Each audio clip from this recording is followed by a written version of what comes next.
পরীক্ষায় দেখে দেখে লিখতে গিয়ে যখন নিজেই ফেঁসে যাই।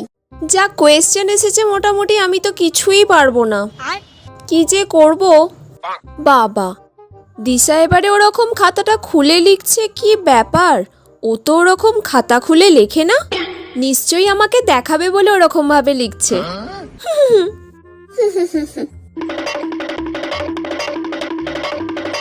আজকে তো আমি সব কোয়েশ্চেনের অ্যান্সার দিয়ে দিয়েছি।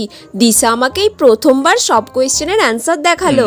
দিশা মনে হয় খুব ভালো মেয়ে হয়ে গেছে। রে দিশা, আজকে তুই ওরকম খাতাটা খুলে খুলে লিখছিলিস? তুই তো সবসময় চাপা দিয়ে লিখিস। হ্যাঁ, চাপা দিয়ে লিখে কি করব?